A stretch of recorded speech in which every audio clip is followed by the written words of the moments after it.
It was the summer of 2010 when Maria Langston boarded the Coral Serpent, a gleaming cruise ship making its 7-day voyage through the Caribbean. The Langstons were from Charleston, South Carolina, and Maria, a 32-year-old freelance illustrator, had saved for nearly 2 years to afford the trip. She wasn't there for the beaches or the nightlife, but rather the promise of time alone with her sketchbook and the endless palette of ocean blues. From the moment she stepped aboard, Maria kept to herself. Other passengers noticed her only in passing, a quiet woman with auburn curls and oversized sunglasses, often seen on the upper deck with a thermos of coffee and a sketchpad balanced on her knees. On the third night of the cruise, while the ship coasted between ports, Maria attended the formal dinner. She wore a navy dress and the bracelet her sister had gifted her years ago, silver links and turquoise stones shaped like tiny eyes. It was the only piece of jewelry she wore regularly. Guests remembered her smiling politely, but mostly keeping to herself, eating slowly, and sipping a single glass of white wine. She left before dessert, quietly disappearing into the warm Caribbean night. No one saw her again after that. By morning, her room remained untouched. The bed still made, her belongings undisturbed, her luggage in the closet. Her phone lay charging beside a closed book. A half-finished cup of tea had cooled on the windowsill. Housekeeping reported it first. No answer when they knocked, and when they entered, the room felt like a museum exhibit, as if she had simply stepped out for a moment and never returned. Ship security searched the decks. The captain announced a missing person protocol over the intercom, which caused whispers to ripple through the dining rooms and pools. Crew members combed every hallway and utility closet. Divers were deployed into the waters. By the time they docked in San Juan, local authorities were waiting. They interviewed staff, fellow passengers, and combed through the ship's surveillance footage. The security team found something strange. At 11:38 p.m. the night before, Maria was seen walking toward the starboard deck near the observation lounge. She wore her navy dress and that bracelet, her face turned toward the wind. But what raised alarm was what came next. At 11:42 p.m., she was no longer on camera. Not on any of the ship's 27 feeds. One moment she was walking under a string of warm yellow lights. The next, gone. There was no footage of her going back inside. No signs of her entering a cabin. No one passing her in the hall. The captain reported she had been at the midnight buffet, a tradition on the third night of the cruise. But the buffet was closed early due to an issue in the kitchen, which contradicted his statement. When questioned, he corrected himself, claiming he must have been mistaken, perhaps remembering a different passenger. The ship's logs were reviewed. No anomalies. No other missing persons. No evidence of foul play. By the time the Coral Serpent returned to Miami, Maria Langston was declared lost at sea. Her family was devastated. Her sister Claire flew in from Chicago, begging for answers. She sat with investigators, combed through Maria's belongings, and even interviewed guests who had seen her sketching by the pool. But nothing made sense. Maria was not suicidal. She had no enemies. Her last messages to Claire were cheerful. They had talked about meeting up after the trip, about her plans to work on a children's book. It made no sense. The official conclusion, accidental fall. Authorities speculated that perhaps Maria had leaned too far over the railing, lost her balance, and slipped into the dark ocean. Her body was never recovered. The cruise line offered condolences and vouchers for future travel, which Claire tore up without hesitation. A small memorial was held back in Charleston. Friends, co-workers, and family shared memories of Maria. How she laughed with her whole body, how she painted birds in flight, and left little notes in library books for strangers to find. But for Claire, the grief was corrosive. Something was wrong, deeply wrong. Her gut twisted every time she saw a news clip about cruise safety or listened to investigators call it a closed case. She couldn't accept that Maria was just gone. Not like this. Claire began her own investigation, starting with the passenger list. She tracked down names, emailed people she had never met, asked what they remembered. Most replied politely, a few not at all. But one woman, a teacher from Maine, remembered something odd. She claimed to have seen Maria arguing with a man near the observation lounge around 11 p.m. that night. She hadn't reported it at the time because it didn't seem serious. Just two adults in a heated conversation. Claire asked for a description. The woman hesitated, then sent a photo she had taken earlier that evening of the lounge area. In the background, just beyond the reflection of the glass, was a man in a white uniform. Claire enlarged the image. His face was turned slightly, but the resemblance was unmistakable. It was the captain. 14 years is a long time to hold on to hope. But for Claire Langston, it was never a matter of hope or belief. It was an obligation, a silent oath she made the moment she realized her sister had not simply fallen overboard. The night Maria disappeared from the Coral Serpent, something broke inside Claire, but something else hardened. She had always been the quieter sister, the one who followed rules, who stayed within the margins of life, while Maria sketched beyond the edges. But in the wake of Maria's vanishing, Claire became something else entirely. She became relentless. After the cruise line issued its final statement, Claire returned to Charleston and moved into Maria's apartment. At first, it was to sort through her sister's things, but the weeks turned into months, and the apartment turned into a shrine. She pored over Maria's sketchbooks, her journals, her emails. She read every text message. She examined old bills, postcards, receipts from coffee shops and art stores. She tried to read her sister's life backwards, hoping it would lead her to something forward. Most days, she stared at the walls of the small studio apartment, listening to the soft creak of floorboards and the hum of passing cars. She imagined Maria standing at the easel, brushing light across paper, humming along to old jazz records. But the images would blur into the last one she had seen on the cruise footage, her sister walking alone, and then vanishing into static. In the first year, Claire posted on every cruise discussion forum she could find. She created a website with Maria's photo, contact information, and a section for anonymous tips. She started a mailing list. She contacted every passenger on the manifest and asked if they remembered anything, no matter how small. A woman from Tampa recalled that the captain had a strange interest in Maria, often pausing to watch her sketch by the pool. A teenage boy remembered seeing a crew member hand Maria a note during the second day of the trip. The stories didn't always add up, but they all suggested that Maria wasn't simply a name on a missing persons list. She was a thread pulled loose from a much darker fabric. By the third year, most people had moved on. Maria's case was officially archived. Claire did not stop. She hired a retired naval investigator named Reuben Kellier, a quiet man with sharp eyes and a sharper memory. Together, they pored over ship schematics, weather reports, crew shifts, and incident logs. They found inconsistencies. The ship had reported calm seas the night of Maria's disappearance, but satellite data showed a sudden 5-minute gust near the observation deck. The captain had taken an unscheduled break in the lounge that night, unrecorded in his logbook. And there was the missing segment of surveillance footage, just 4 minutes, just enough for something irreversible to happen. Claire visited ports where the Coral Serpent had docked. She stood at the exact spots where Maria might have walked. She interviewed bartenders, street vendors, and tour guides. She passed out flyers and offered rewards. She even filed legal motions to subpoena internal cruise ship emails, though most were denied. Still, she uncovered an internal memo from the head of security recommending disciplinary action against an unnamed crew member. The date matched the day after Maria vanished. The memo had been buried. In year 5, Claire's work caught the attention of an investigative podcast. The host aired a 3-part series called Vanished at Sea, which reignited public interest. Claire used the momentum to push the cruise line for answers.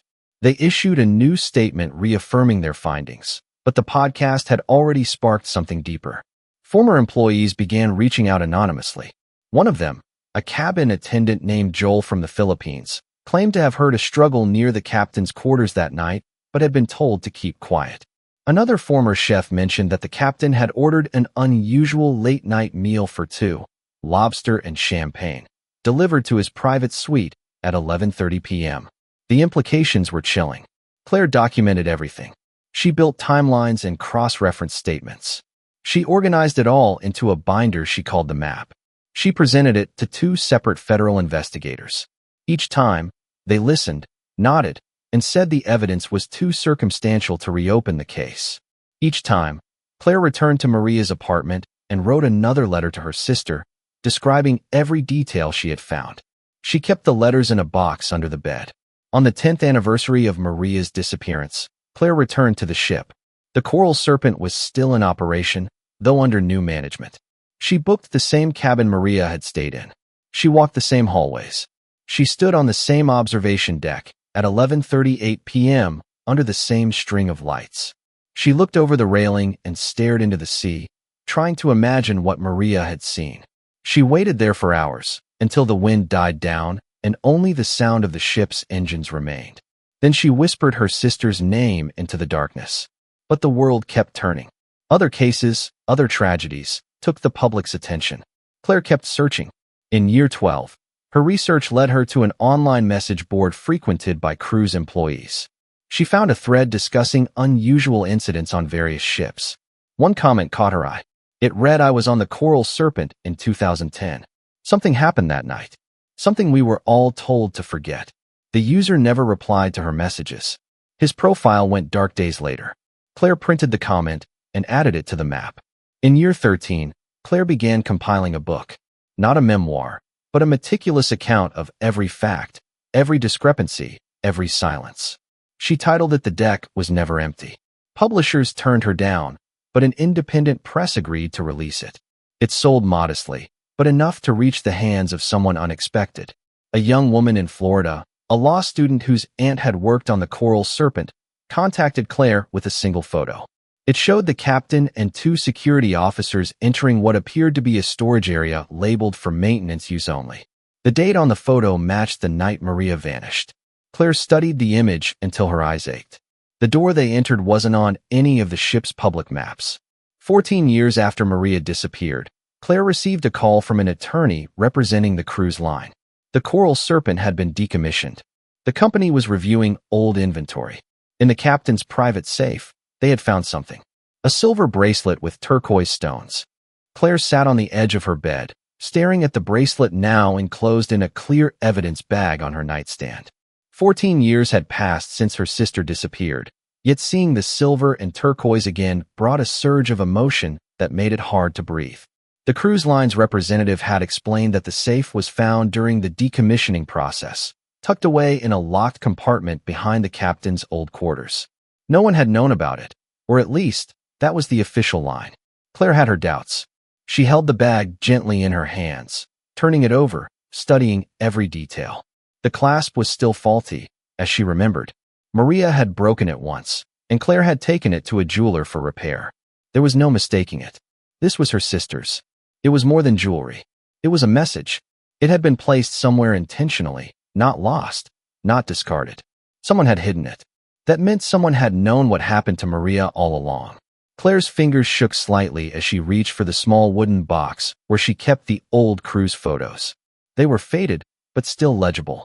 She had saved every image from that trip, whether blurry or bright, and she flipped through them now like chapters in a forgotten book. She had looked at them so many times before, but tonight was different. Tonight, she was looking for a ghost. She paused on one photo taken during the second day of the cruise. It was of Maria, sitting alone on the upper deck near a lifeboat, sketchbook in her lap. Claire remembered taking it from a higher level using her phone, trying not to interrupt her sister's moment of quiet. In the image, Maria looked content, her profile bathed in sunlight, eyes focused on the horizon. Claire zoomed in slowly. There it was. The bracelet. It sat clearly on Maria's right wrist, unmistakable in the way it shimmered even in the afternoon light. That made sense. Maria wore it every day, but Claire felt a subtle jolt in her chest as she flipped to another image. This one taken the night of the formal dinner. Maria was posing next to another passenger near the staircase. Her left arm was around the woman's shoulder. Her right hand was visible, but bare. The bracelet was missing. Claire had never noticed that before. She zoomed in further. The wrist was unmistakably empty. That photo was time-stamped at 10:43 p.m. The final footage of Maria walking toward the observation deck had been logged at 11:38 p.m. Something had happened in that hour. Claire double-checked the sequence of photos and time codes. She looked back at the sketchbook in the earlier photo. The bracelet. Then the dinner. No bracelet. Then the walk toward the deck. Vanished. The evidence was subtle, but it was there. The bracelet did not vanish with Maria. It had been removed beforehand, possibly by someone else. The next morning, Claire took the photos to Reuben, who still lived in a small apartment above a hardware store near Charleston's port. He had remained a trusted ally through the years, even after the case grew cold. He examined the photos under a magnifying glass, grunted in his usual thoughtful way, then began comparing the bracelet in the daylight photo to the object recovered from the safe. Same wear marks, same turquoise stones, same faulty clasp. Reuben pulled out a printed copy of the ship's security timeline from that night. Maria had been last seen entering the observation deck area, but she had also been near the lounge at 10:45, as captured by a hallway camera. That camera showed her alone, but visibly distracted. She had looked behind her several times. Claire asked Reuben if any other crew members had passed through that hallway around the same time. He dug through his notes. One name popped up: Patrick Morales, Assistant Events Coordinator. He had been on duty that night and was later reassigned to a different ship within a month of Maria's disappearance. No disciplinary record, no suspicion, just a quiet transfer. Claire had never focused on him before, but now he stood out. A name among many that suddenly refused to stay buried. Using public employment records, Claire tracked Morales to a coastal resort in North Carolina, where he worked as a manager for event planning. She drove out 2 days later, not sure what she would say or what she would find. The resort was clean, modern, and impersonal. She pretended to be a potential client and scheduled a meeting with Morales under a different name. When he walked into the conference room, Claire's breath caught. He was older, heavier around the face, but she recognized the eyes. She remembered him vaguely from the cruise, a man who hovered around large gatherings with a clipboard and a forced smile. During the meeting, he was cordial, efficient, and never once seemed to recognize her. Claire asked him about planning large onboard events and how they handled emergencies. He explained general procedures, kept things professional, and after 20 minutes, the meeting ended. She had not asked anything direct, not yet, but she had recorded the entire exchange. Back in her car, she replayed his voice. Calm, measured, maybe too measured. Later that evening, Claire scrolled through archived social media posts tagged to the Coral Serpent from 2010. She narrowed it to the week of the cruise. Most were typical, photos of sunsets, dance parties, towel animals. But one caught her eye, a short video of a karaoke night, taken in the lounge 2 hours before Maria disappeared. Claire downloaded it and slowed the footage. There, near the corner of the screen, sat Morales. And next to him, in partial shadow, sat Maria. She looked tense. She was speaking, her hand clenched around a napkin. Morales leaned in close, his expression unreadable. Then, as the camera turned to the stage, the moment passed. But it had happened. They had been together before she vanished. Claire saved the footage. It was grainy and dark, but it was enough. Morales had lied by omission. He had claimed he never interacted with her. But this video, captured by a stranger's phone, told another story.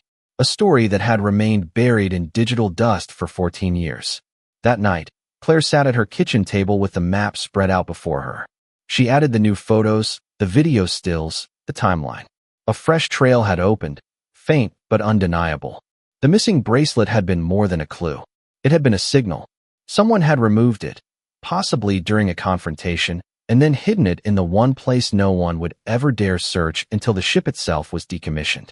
Claire stared at the photo of Maria taken just days before her disappearance.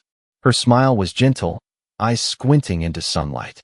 Claire whispered to herself, not in grief, but with clarity. Someone had done this. And now, they would be seen. Claire sat in her dimly lit living room, staring at the still image of Patrick Morales captured in the grainy karaoke video. The image showed him sitting inches away from Maria, a man who had never been mentioned in any report, yet clearly involved in a moment now frozen in time. She wondered how many other interactions had gone unrecorded, how many secrets had been dismissed as routine. Morales had left the Coral Serpent shortly after the incident, avoiding suspicion simply by fading into the background. That was no coincidence. Claire knew people like him, quiet opportunists who operated in silence. Her mind returned to the photo of the captain and 2 officers entering the maintenance corridor on the night Maria vanished. The door was not listed on any schematic. She needed to know where it led. Reuben contacted a friend who once worked on maritime engineering blueprints. A few favors and phone calls later, they received access to a restricted map of the Coral Serpent, one used only for engineering and emergency crews. It revealed an access point hidden behind paneling on Deck 5. It was listed as a ventilation control zone, but the path behind it led to a hidden crawl space extending beneath several passenger suites, including the captain's quarters. The discovery was chilling. The hatch was not something visible to passengers or even standard crew members. It had been constructed during a ship retrofit in 2007 and was used only for emergency maintenance. What disturbed Claire was not the hatch itself, but the fact that it passed directly beneath the observation deck where Maria was last seen. According to the blueprints, the passage had a lift point, a steel platform that could rise silently through a floor hatch near a rarely used emergency supply closet. No one had ever mentioned this structure before, because no one outside of engineering had likely known about it. Claire imagined Maria walking the deck that night, the wind on her face, unaware that someone might have been beneath her, rising through shadows. The hatch, if used deliberately, could allow someone to appear without triggering hallway cameras. It would also explain how Maria could disappear in a matter of seconds.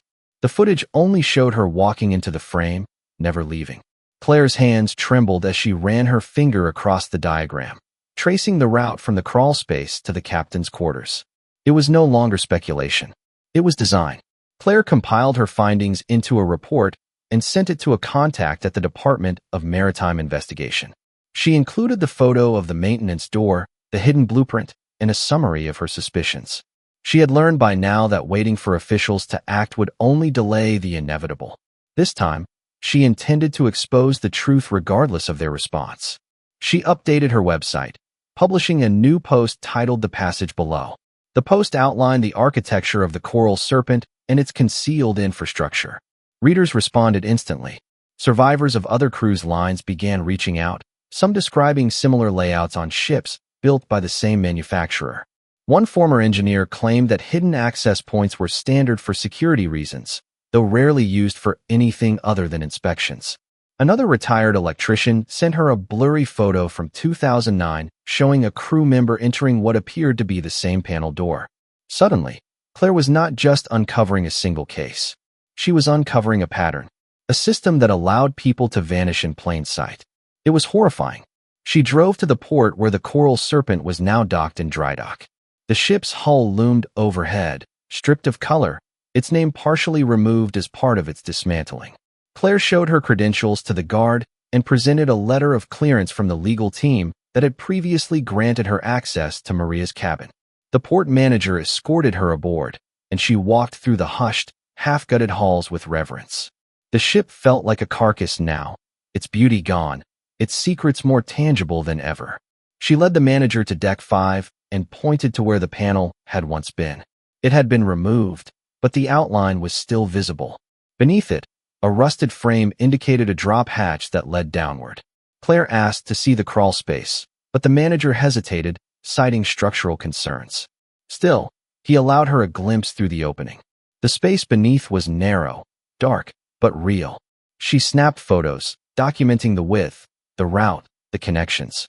If someone had used that passage to reach Maria, the evidence would be hidden in the void below. Back home, Claire processed the photos and aligned them with the blueprint. It was all starting to form a clear picture. Maria had been lured or followed to the deck. She had likely encountered someone she trusted, or at least did not fear. Someone like Morales, or perhaps someone in uniform. Then, somewhere between her last sighting and the missing 4 minutes of surveillance, she was taken, through the hatch, down into the crawl space, and across to the captain's quarters. The bracelet, once on her wrist, had been removed, possibly during a struggle or as a symbolic gesture. Then, years later, it had surfaced in the captain's safe. Claire no longer needed to prove something had happened. She only needed to prove who had done it. Her sister had been silenced, but the ship had remembered. Steel does not forget. Metal preserves fingerprints of pain. Claire contacted Morales again, but this time she used her real name. She sent him a message with 1 sentence and 3 attachments. The sentence read, "I know about the hatch." The attachments included the blueprint, the photo of him with Maria, and a scanned image of the bracelet from the safe. Hours passed with no response. Then, late at night, she received a reply from a private email account. It contained no words, only a map of a marina, with 1 storage unit circled in red. It was located in Fort Pierce, Florida. Claire stared at the screen, her pulse thudding in her ears. If Morales had sent this as a threat, it was a strange one.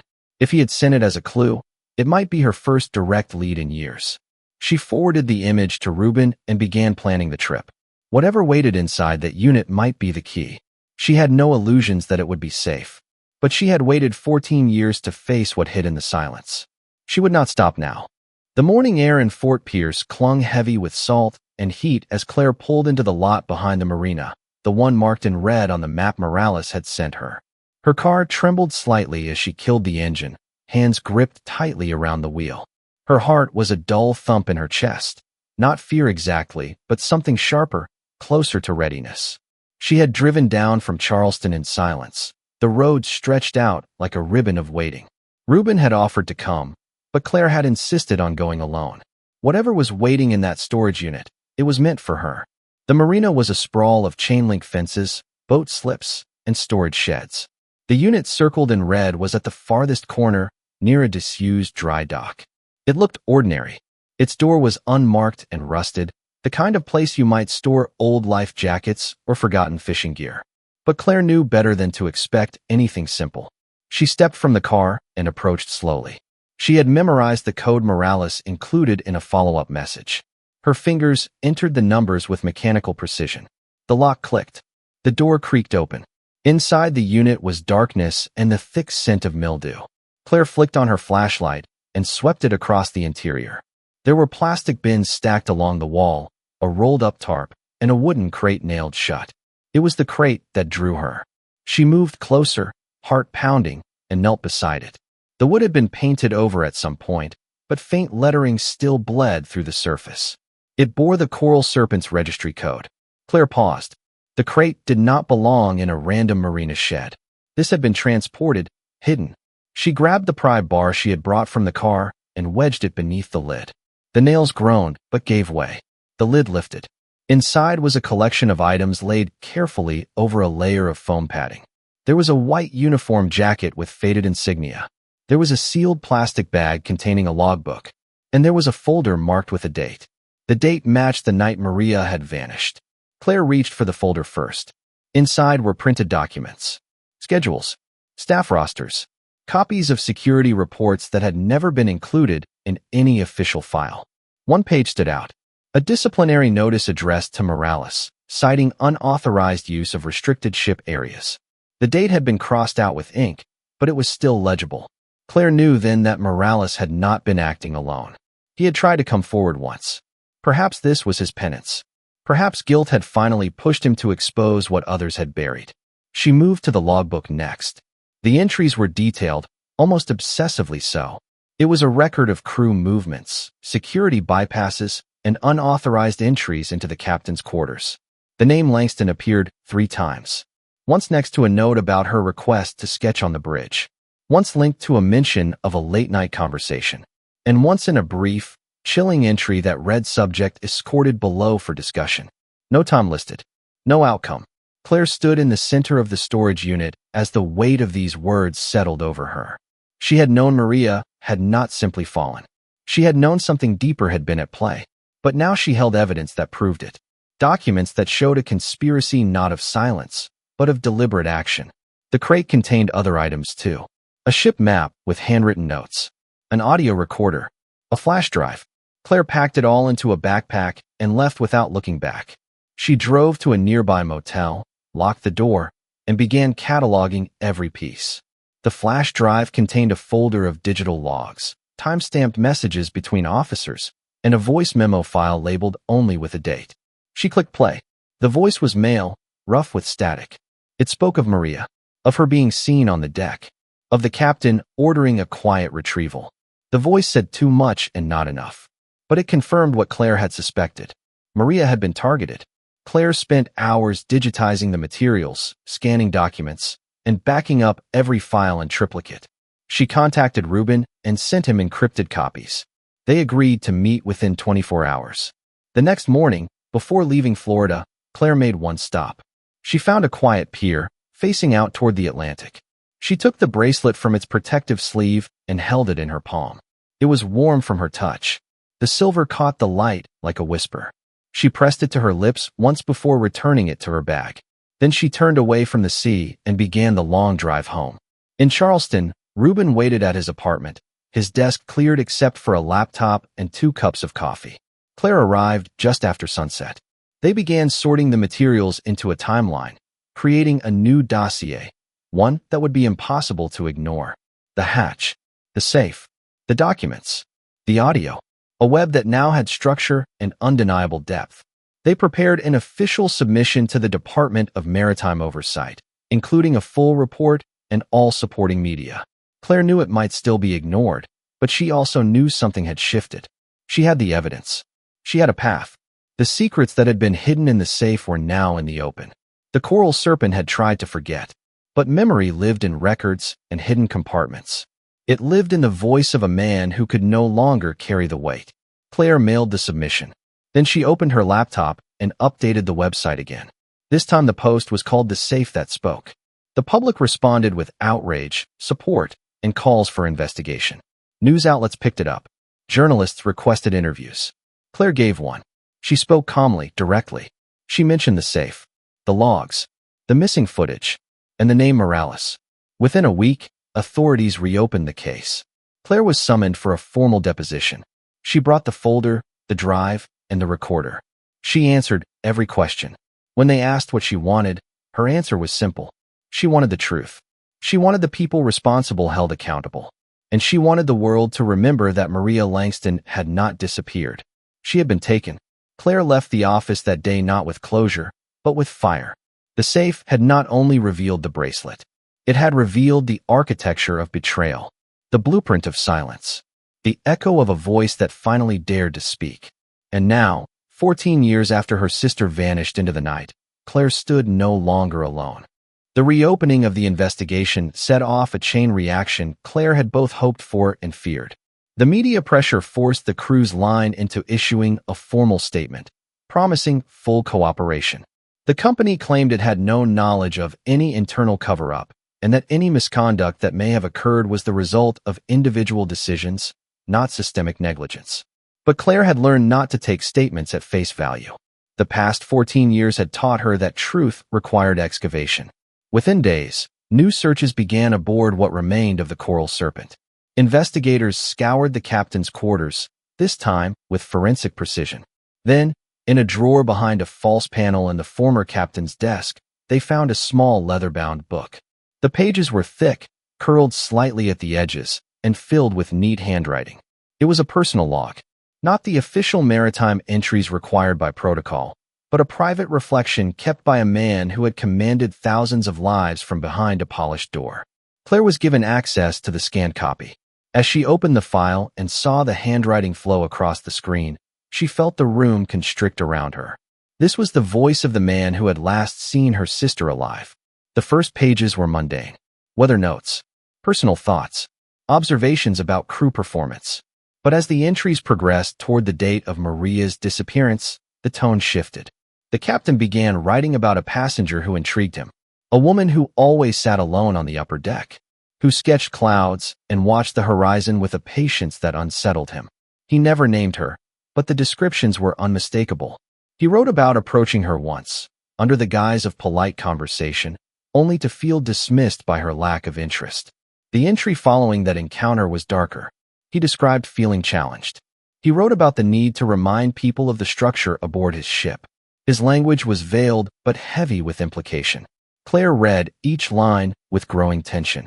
The day before Maria vanished, he wrote about preparations, about closing gaps in routine, about reasserting order.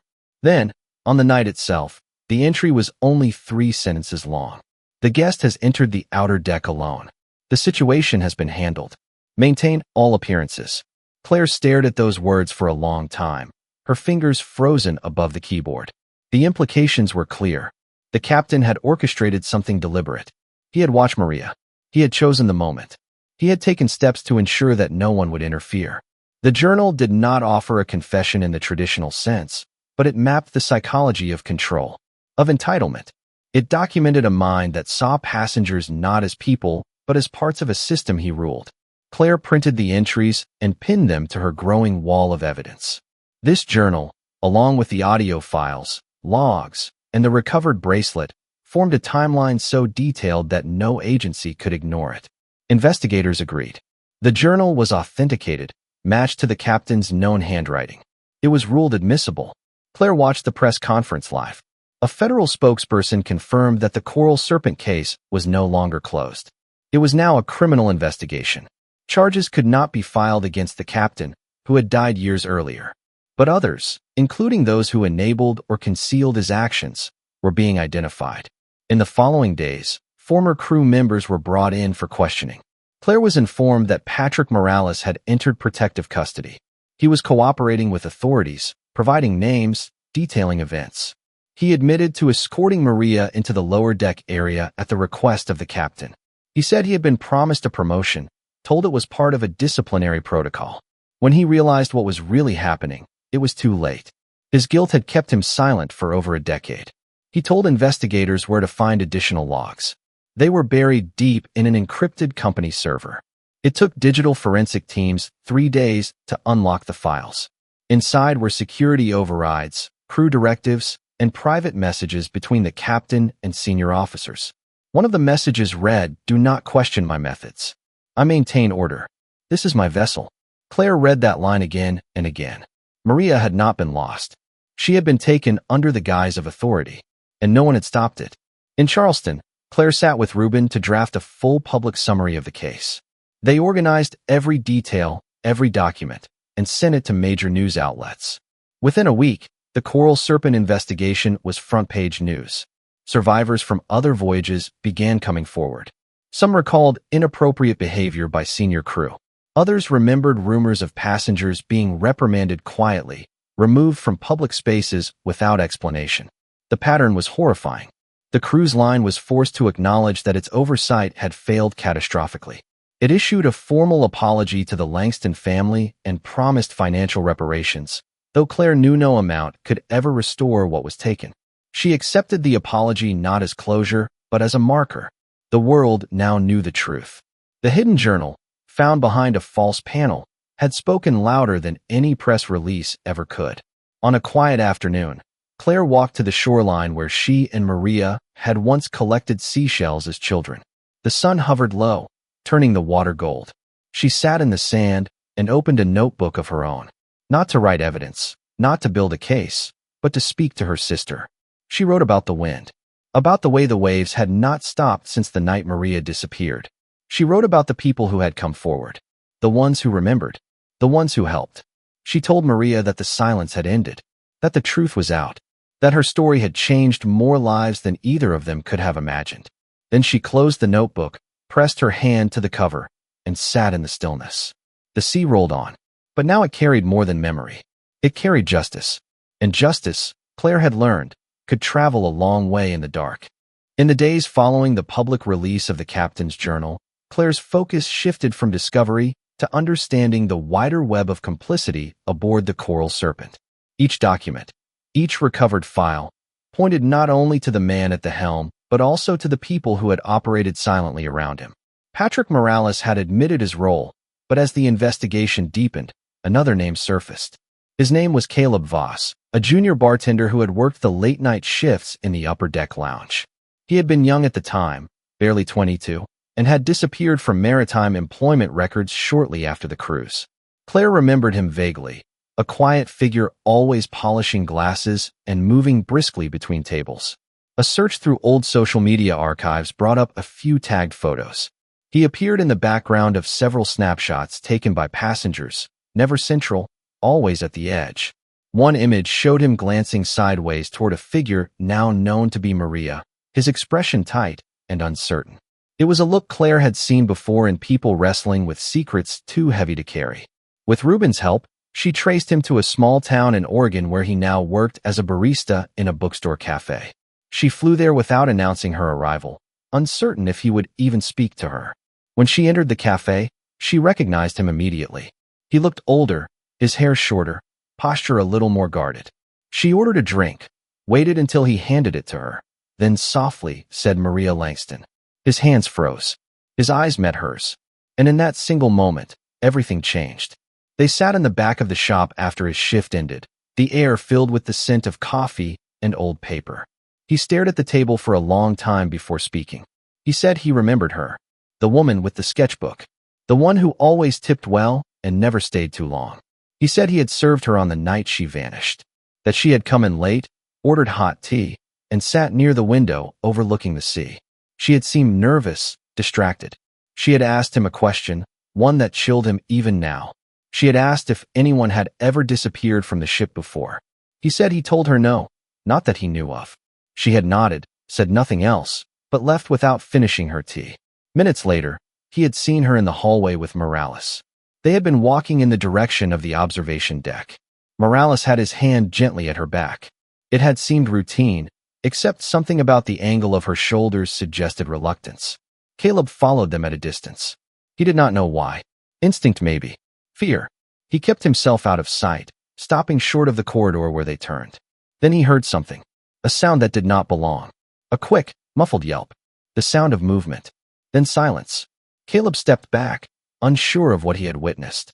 He waited, then turned around, not out of cowardice but confusion. By the time he returned to the lounge, the atmosphere felt different. Quieter. He went to report the incident, but found himself blocked by a senior officer who told him the captain was handling a delicate matter and that he was to keep to his station. The next morning, Maria was gone. Caleb said he had not slept for 3 nights. That he had tried to speak with Morales, but the man avoided him.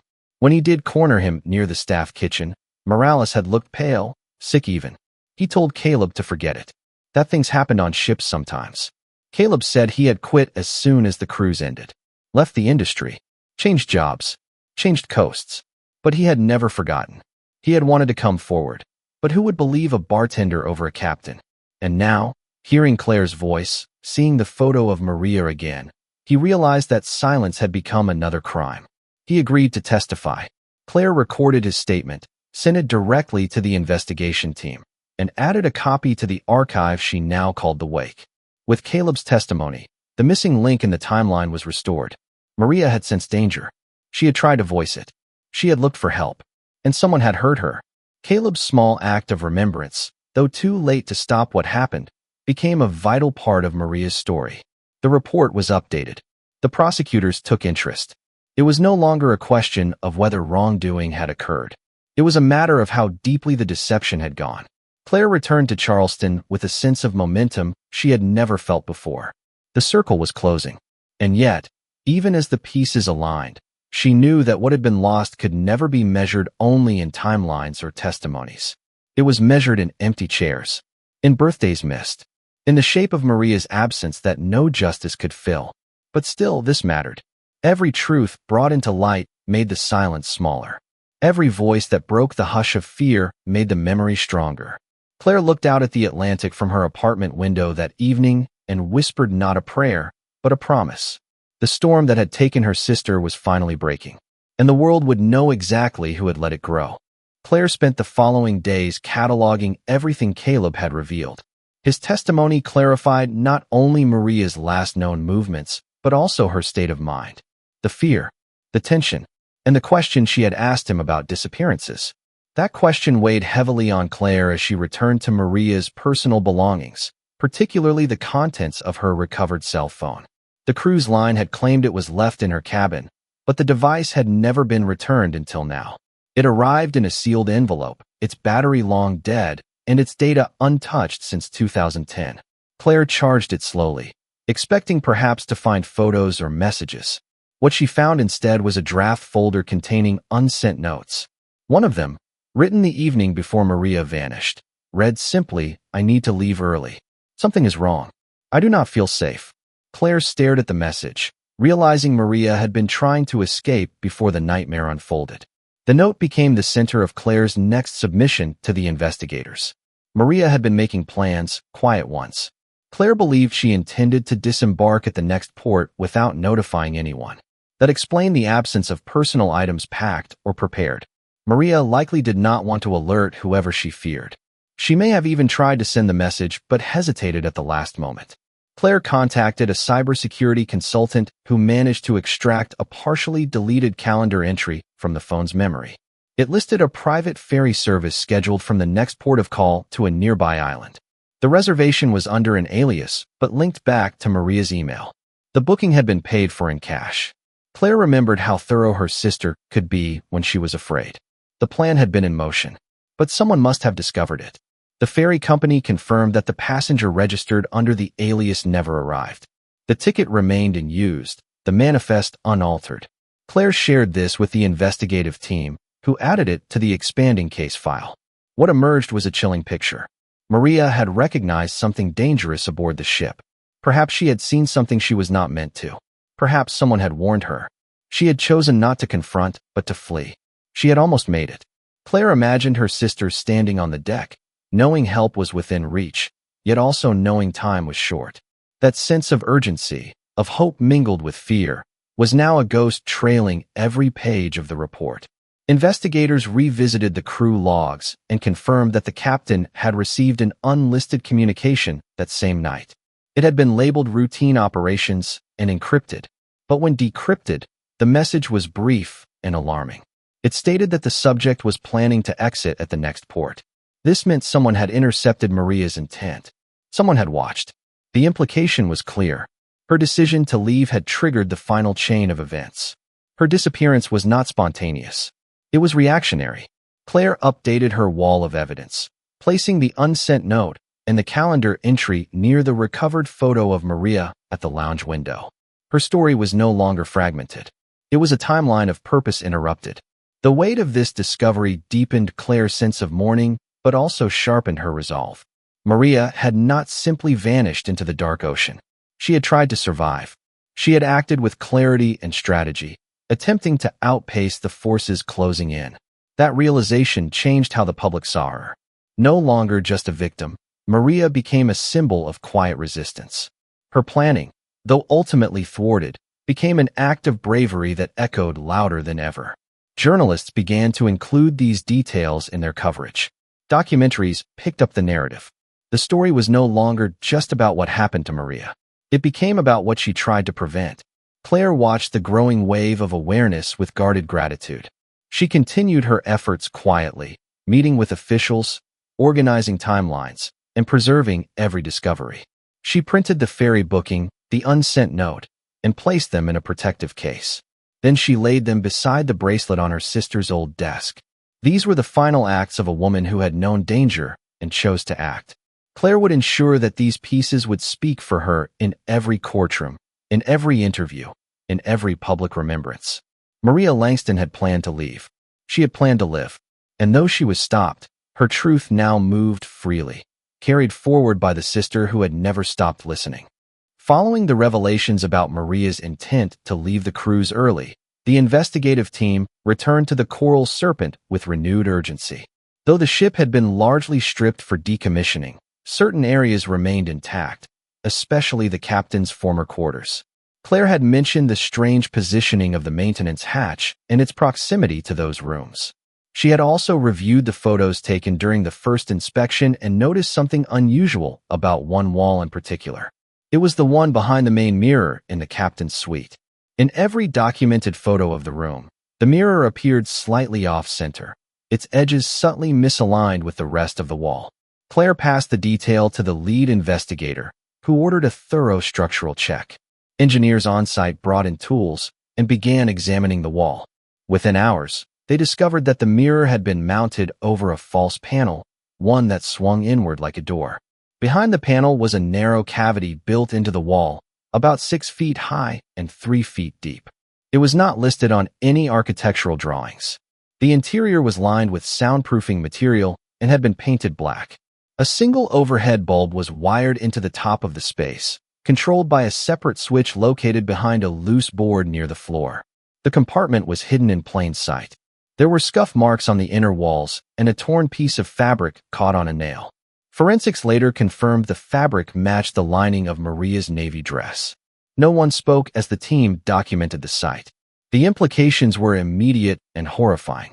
The compartment had been used to hold someone, if only temporarily, and Maria's dress proved that someone had been her. Claire received the call that evening. The lead investigator's voice was steady but grim. What they had found was not just evidence. It was confirmation. Claire drove to the port the next day to see the space for herself. Standing inside the captain's quarters, She felt the silence settle over her like a second skin. The panel had been opened for inspection, revealing the narrow void behind the mirror. She stepped closer, hesitant but unafraid. Her hand brushed the edge of the panel where the scuff marks had collected. For a moment she imagined Maria here, alone, perhaps frightened but still trying to understand. The compartment was not large enough for comfort. It was a space of control, of intimidation.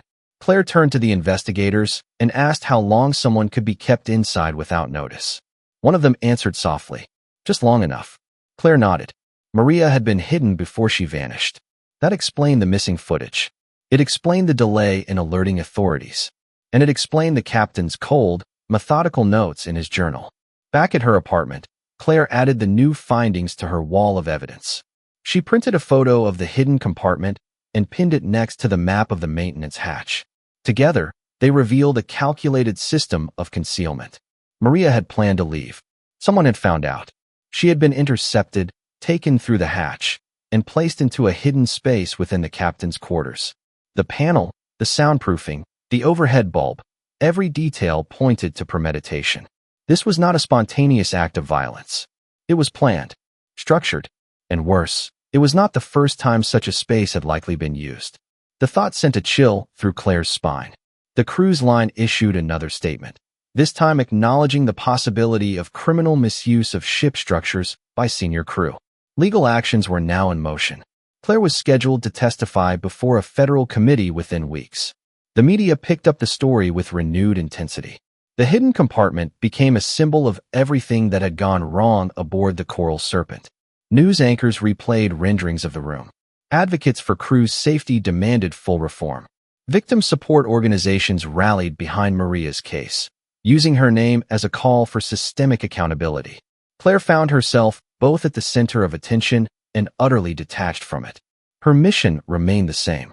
The truth had to be told in full, every corner illuminated. She reached out to Morales one final time and asked if he had known about the compartment. His reply was quiet but honest. He said he had seen the panel once, years ago, but had not known what it concealed. He now believed it had always been intended for use.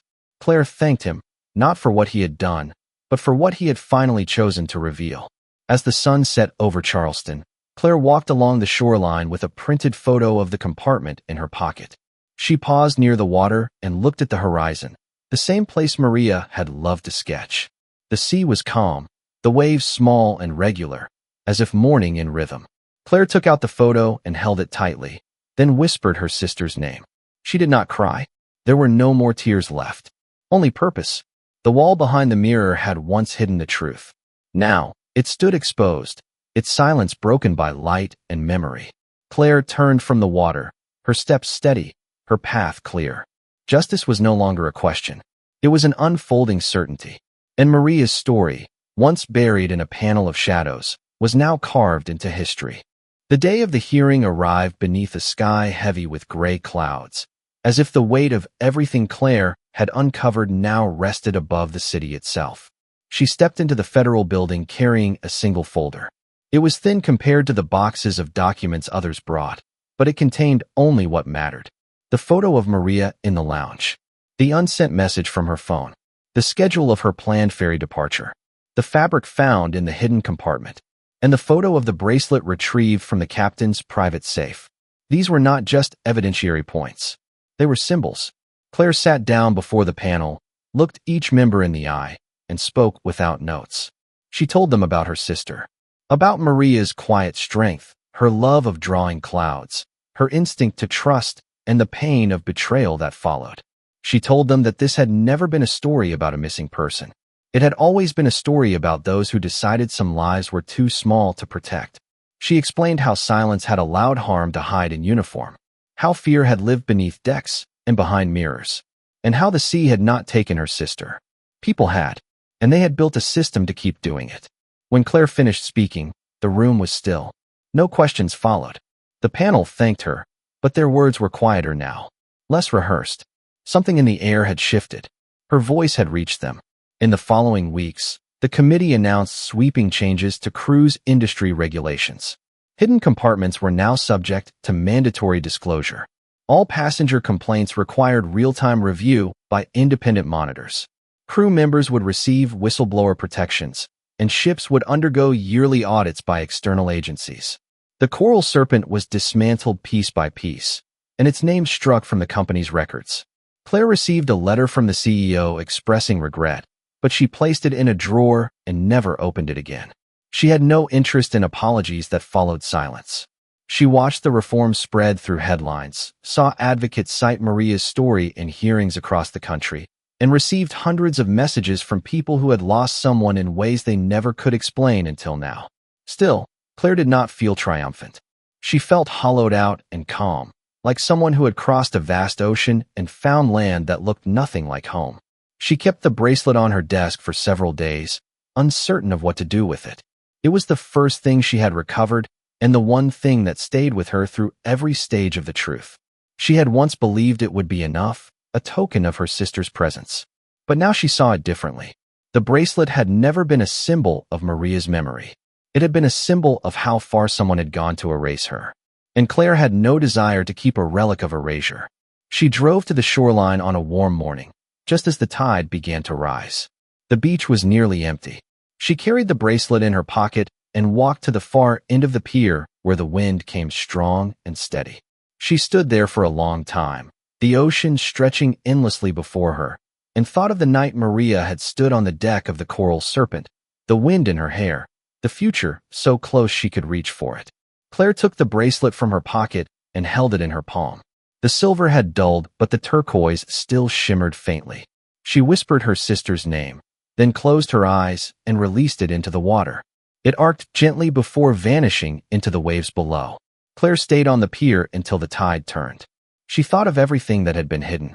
The compartment behind the mirror, the maintenance hatch, the red circle on the map, the truth etched in a logbook. But more than anything, she thought of Maria trying to leave the ship, to escape without anyone knowing. Not because she was running away from something, but because she was running toward something better. She had believed there was still a way out. That belief stayed with Claire longer than any evidence. In the end, it was not the horror that defined her sister's legacy. It was the decision to act. Even when the path was narrow, even when time was short, Maria had planned to live. And that plan had become the most powerful part of her story. Years later, when Claire was invited to speak at a conference on missing persons, she declined to bring evidence or photos. She stood in front of the audience with empty hands and told them instead about a young woman who saw a storm coming and chose to move anyway. She described a bracelet recovered from a locked safe and a note never sent. She spoke about fear and silence and what happens when people finally begin to listen. And when she finished, the room was quiet not with shock, but with understanding. Claire stepped down from the stage and walked outside into the light. The world was still flawed. People still disappeared. But now there were fewer places to hide. And for the first time in 14 years, the horizon no longer looked like a boundary. It looked like a beginning. If this story gripped you, consider liking and subscribing for more. What do you think really happened on that ship? Which moment shocked you most? And where in the world are you watching from? Drop your thoughts in the comments. We read every one.